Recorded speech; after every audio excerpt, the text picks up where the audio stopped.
Hi friends. நான் இப்போ எந்த ஸ்டாக்க பத்தி அனலைஸ் பண்ண போறேன்னு பார்த்தீங்கன்னா, ஐஆர்எஃப்சியோட சார்ட் அண்ட் ஃபண்டமெண்டல தான் அனலைஸ் பண்ண போறேன். நான் இப்போ சார்ட் தான் எடுத்திருக்கேன். ட்ரேடிங் வியூல வீக்லி சார்ட் எடுத்திருக்கேன். 103ல இப்போ ட்ரேட் ஆயிட்டு இருக்கு.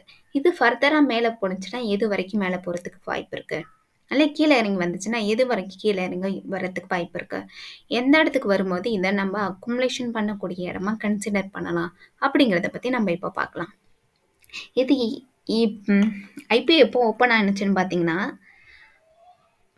ஜான்வரி 2021ல அரவுண்ட் ஒரு 25 கிட்ட ஓப்பன் ஆயிருக்கு. அதுலேருந்து பார்த்தீங்கன்னா, அக்டோபர் 2022 வரைக்குமே ஒரு கன்சால்டேஷன் மோட்ல தான் போயிருக்கு. அதுக்கப்புறம் தான் ஒரு நல்ல புல்லிஷ் ஆயிருக்கு. 103 வரைக்குமே வந்திருக்கு. இதோட புக் வேல்யூ பார்த்தீங்கன்னா 36. ஆனா இது இப்போ 100 கிட்ட ட்ரேட் ஆயிட்டு இருக்கு. ஸோ புக் வேல்யூவோட இது 2 டைம்ஸ் 2.5 டைம்ஸ் தான் அதிகமா இருக்குது. ஸோ நல்ல ஒரு ஃபேர் வேல்யூல தான் இருக்கு. ஆனா ஃப்ரெஷ்ஷா வாங்குறவங்க இந்த டயத்துக்கு நம்ம கன்சிடர் பண்ண வேணாம். ஒரு 10% கரெக்ஷன் ஆனா வேணா கன்சிடர் பண்ணுங்க. இந்த ஃப்ரெஷ்ஷா வாங்குறவங்க வேணாம். ஏற்கனவே நம்ம ஹோல்டு பண்ணி வச்சிருந்தோம்னா, வாங்கி வச்சிருந்தோம். அத வந்து ஹோல்டு பண்ணிக்கங்க. இன்னும் ஃபர்தரா ஏறுறதுக்கு வாய்ப்பு இருக்கான்னு நம்ம இப்ப பார்க்கலாம். ஃபிப்னாச்சி பண்ணி பார்க்குறேன். ரீட்ரேஸ்மென்ட். இந்த ஹை டு லோ பார்க்குறேன். Recent high to low. பார்த்தீங்கன்னா, ஃபர்ஸ்ட் ஸ்டெப்பா 109 வரைக்கும் போறதுக்கு வாய்ப்பு இருக்குன்னு காமிக்குது. அடுத்த ஸ்டெப்பா 136.6 வரைக்குமே போறதுக்கு வாய்ப்பு இருக்குன்னு காமிக்குது. இத பிரேக் பண்ணிச்சுன்னா, அதாவது 109 பிரேக் பண்ணிச்சுன்னா, 136 வரைக்கும் போறதுக்கு வாய்ப்பு இருக்கு. அதாவது இதே அப்வர்டா மூவ் ஆனுச்சுன்னா, ஒரு ஏப்ரல்குள்ளார நம்ம எதிர்பார்க்கலாம். ஏப்ரல் டூ மேக்குள்ளார நம்ம எதிர்பார்க்கலாம். ஒருவேளை இது கன்சாலிடேஷன் மோட்ல போணுச்சுன்னா, இது எது வரைக்கும் போறதுக்கு வாய்ப்பு இருக்கு? அதாவது இந்த ட்ரெண்ட உடைக்காம இது போணுச்சுன்னா, ஒரு ஜூன் வரைக்குமே நம்ம எதிர்பார்க்கலாம்.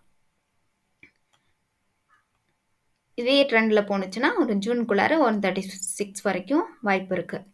ஒருவேளை இது இந்த இடத்துலேருந்து கரெக்ஷன் ஆகி கீழ இல்ல இந்த இடத்துல ரீட்ரேஸ்மென்ட் பண்ணி ஃபிப்னாச்சி எக்ஸ்டென்ஷன் பண்ணி பார்ப்போம். அது எந்த மாதிரி எது வரைக்கும் புல்லிஷ் சிக்னல் காமிக்குதுன்னு பார்ப்போம் நம்ப. அப்படி பார்க்கும்போது ஃபர்ஸ்ட் ஸ்டெப்பா இது 0.6 எது எங்க இருக்குன்னு பார்த்தீங்கன்னா, 105 இருக்கு. அதையும் தாண்டிச்சுட்டா, அடுத்து 0.7 116 கிட்ட இருக்கு. அதுக்கப்புறம் 130 வரைக்கும் தான் இது புல்லிஷ் காமிக்குது. கரெக்ட்டா வச்சுருக்கேன். 135 வரைக்கும் காமிக்குது. அதாவது ஃபர்ஸ்ட் ஸ்டெப்பா 108 கிட்ட காமிக்குது. 0.6 எங்க இருக்குன்னு பார்த்தீங்கன்னா, 108 கிட்ட காமிக்குது. இத தாண்டுனுச்சுன்னா, ஒரு 119 வரைக்கும், அதாவது 120 வரைக்குமே போறதுக்கு வாய்ப்பு இருக்கு. அதுலேருந்து 134 வரைக்கும் போறதுக்கு வாய்ப்பு இருக்குன்னு காமிக்குது. அதே மாதிரி ஏப்ரலுக்குள்ளார போறதுக்கு வாய்ப்பு இருக்குன்னு காமிக்குது. அதாவது புல்லிஷா இருந்துச்சுன்னா, ஏப்ரலுக்குள்ளார போறதுக்கு வாய்ப்பு இருக்கு. ஒரு கன்சாலிடேஷன் மோட்ல போணுச்சுன்னா, ஒரு ஜூனுக்குள்ளார எதிர்பார்க்கலாம். இந்த 135 கிட்ட. ஒருவேளை கீழ வந்துச்சுன்னா, எது வரைக்கும் வரதுக்கு வாய்ப்பு இருக்கு? அப்படின்னு பார்ப்போம் நம்ப. இதுலேருந்து ஃபிப்னாச்சி பண்ணி பார்க்கும்போது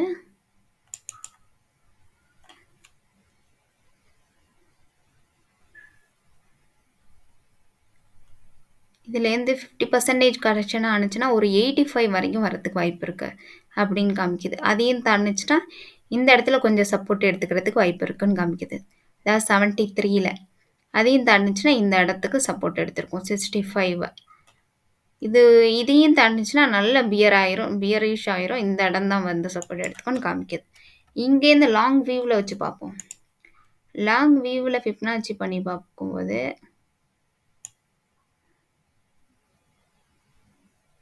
இது அக்யூரேட்டா இருக்கும். அதை விடவே இந்த இடத்துல 105 கிட்ட வரும்போது இந்த இடம் சப்போர்ட் எடுத்துக்கும். ஆனா இந்த இடம் கன்சிடர் பண்ண வேணாம். இந்த கன்சாலிடேஷன் இடம் இருக்கு பாருங்க. இந்த இடம் கன்சிடர் பண்ணுங்க. இந்த இடம் வந்துட்டு சப்போர்ட் எடுத்துக்கிறது வாய்ப்பு இருக்கு. இருந்தாலும் இந்த இடம் வரும்போது நம்ப ஃப்ரெஷ்ஷா வாங்குறவங்க கன்சிடர் பண்றது நல்ல விஷயம். எங்கன்னா 78 கிட்ட 78லேருந்து 71 இந்த இடத்துல நம்ம ஃப்ரெஷ்ஷா கன்சிடர் பண்றதுக்கு ஸ்டார்ட் பண்ணலாம். அதுலேருந்து அதையும் ஃபர்ஸ்ட் ஸ்டெப்பா இந்த இடத்துல கன்சிடர் பண்ணிட்டு, அதையும் தாண்டிச்சுன்னா, இந்த ஒரு 62 கிட்ட வரும்போது நெக்ஸ்ட் ஸ்டெப்பா நம்ம கன்சிடர் பண்ணலாம். அதுக்கும் கீழ போறதுக்கு அவ்வளவா வாய்ப்பில்ல. அப்படி வந்துச்சுன்னா ஒரு 52 கிட்ட. ஏன்னா புக் வேல்யூவே பார்த்தீங்கன்னா 36 தான். ஸோ அத விட ஒரு 2 டைம்ஸாவது அதிகமா தான் இருக்கும். Current price. அதுக்கு கீழ போறதுக்கு வாய்ப்பில்ல. இவங்க டிவிடெண்டே 1.5 கிட்ட குடுக்குறாங்க. நம்ம இந்த இடம் வரும்போது ஸ்டார்ட் பண்ணலாம் அக்குமுலேஷன் பண்றதுக்கு. 79 வந்துச்சுன்னா நம்ம அக்குமுலேஷன் பண்ண ஸ்டார்ட் பண்ணலாம். இந்த ட்ரெண்டையும் உடைச்சிரும். இப்ப பார்த்தீங்கன்னா, இதோட வால்யூம் பார்த்தீங்கன்னா, இப்ப நெறைய பை பண்ணிட்டு இருக்கிறது மாரி சிக்னல் காமிக்குது.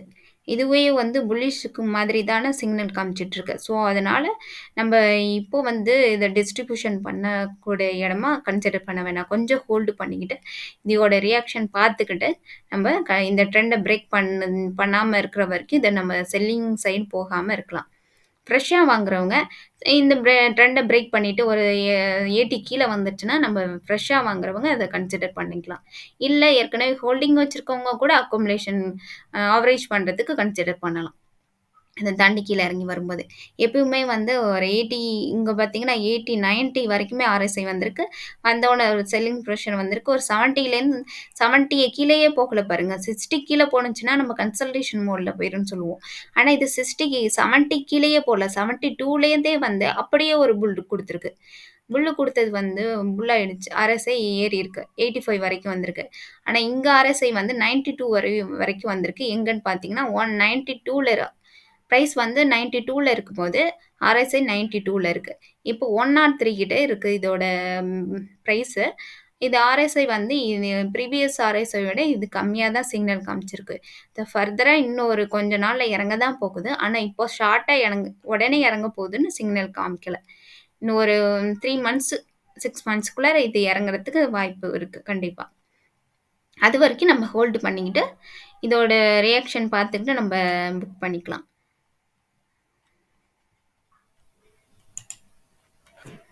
இதோட ஃபண்டமெண்டல நம்ம இப்ப பார்க்கலாம். இது வந்து பார்த்தீங்கன்னா, ரயில்வே ப்ராஜெக்ட்க்கு தேவையான ஃபண்ட இவங்கள்ட்ட இருந்து தான் கடனா வாங்கிப்பாங்க. இவங்க தான் அவங்களுக்கு கடன் குடுப்பாங்க. ரயில்வே ப்ராஜெக்ட்க்கு தேவையான கடன் இவங்க தான் குடுப்பாங்க. இதோட மார்க்கெட் கேபிட்டலைசேஷன் பார்த்தீங்கன்னா, 1,34 crores கிட்ட இருக்கு. இதோட ஸ்டாக் பி பார்த்தீங்கன்னா 22.